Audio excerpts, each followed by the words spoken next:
आपको धन्वंतरी पूजन का विधान बताता है। भगवान सुंदर कृष्ण पक्ष की त्रयोदशी को कार्तिक के महीने धन्वंतरी देव का पूजन, धनतेरस का पूजन माना।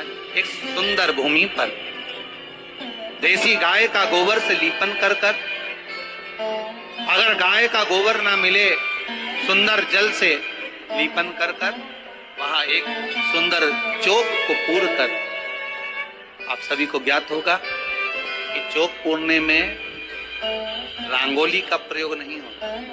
आप लोगों को मालूम होगा चौक पूरने में आटा और हल्दी का प्रयोग। आटे हल्दी का प्रयोग क्यों होता है?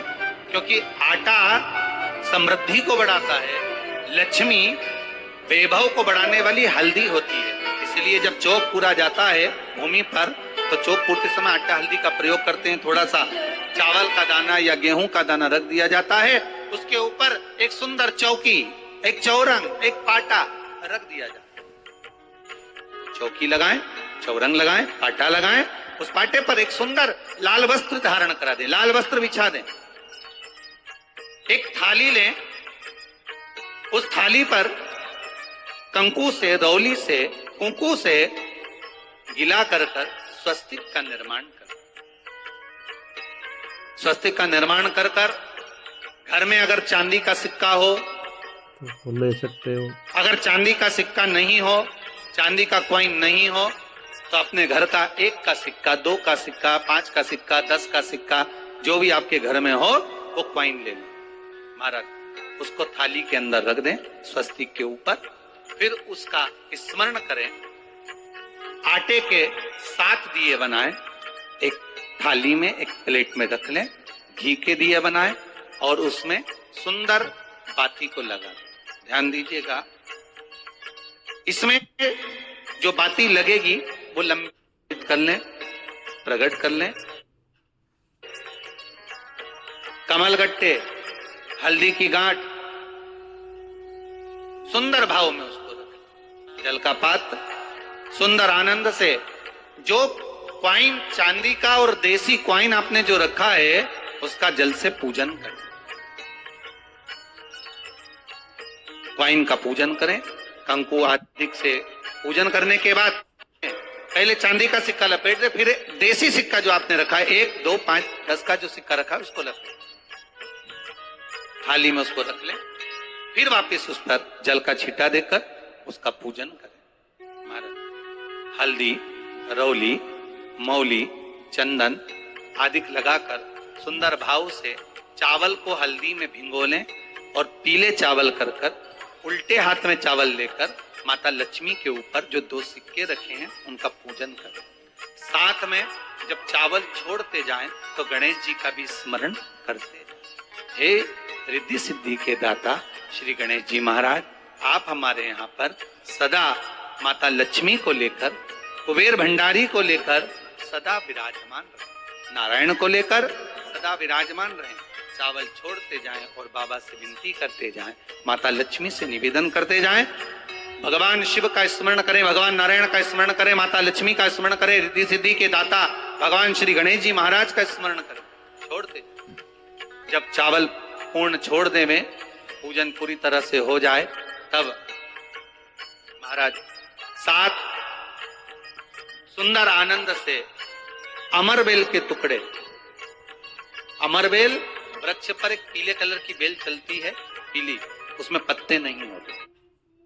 लक्ष्मी पूजन में समृद्धि पर डाल दी जाए वो अपने आप फलती चली जाती है। उसी तरह हमारे यहाँ भी हम भगवान से यही प्रार्थना करते, जैसे अमरबेल बिना पानी पड़े भी किसी भी वृक्ष पर डाल दी जाए पनपती जाती है, बढ़ती चली जाती है। ऐसे हमारे घर में वैभव लक्ष्मी बढ़ती जाए।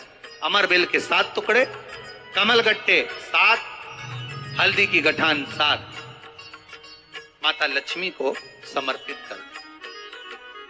दोनों हाथों में हल्दी पिसी हुई लीजिए और माता लक्ष्मी के ऊपर उसे चढ़ाना प्रारंभ कर दीजिए।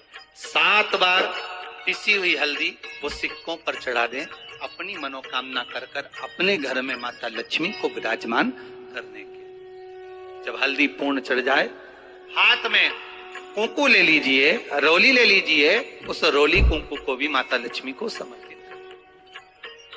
तब इसके पश्चात सुंदर जो भी घर में मिष्ठान हो, मीठा हो, नहीं हो, शक्कर हो, गुड़ हो, मिश्री हो, जो भी आपके पास में हो, खड़ी शक्कर हो, वो भगवान को, माता लक्ष्मी को भोग रख दीजिए। अगर कुछ मीठा बना हो तो मीठा रख दीजिए। महाराज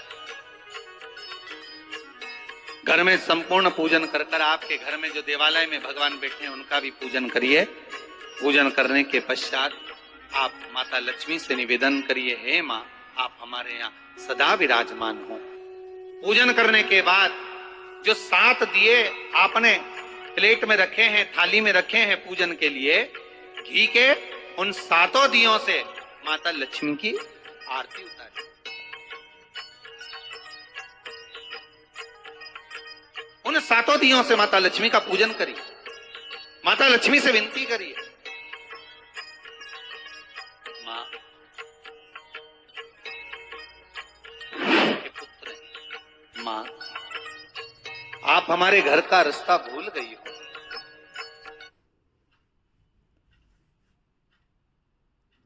बहुत कष्ट है, बहुत दुखी है।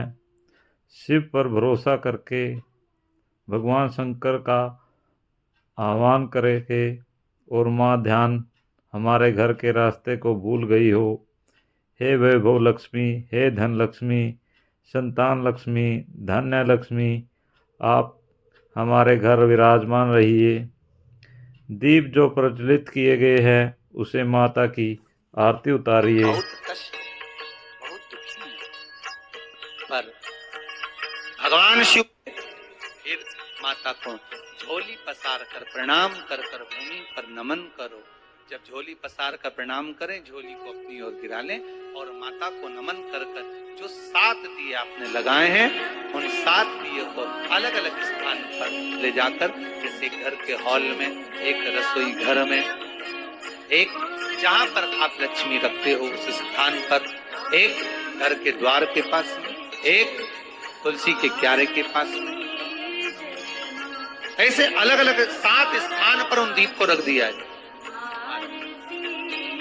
एक भगवान का जहां पूजन हुआ है, लक्ष्मी की जहां आराधना करिए, एक दीप वहां पर भी रखा जाए।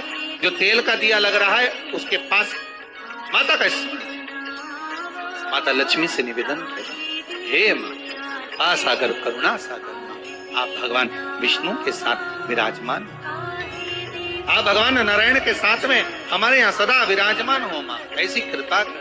मां से विनती कर कर बड़ा उत्साह, बड़ा उमंग, बड़ा आनंद रखना।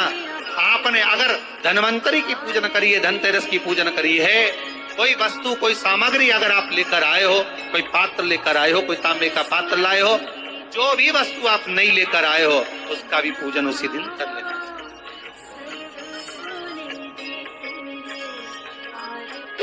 उसका भी पूजन।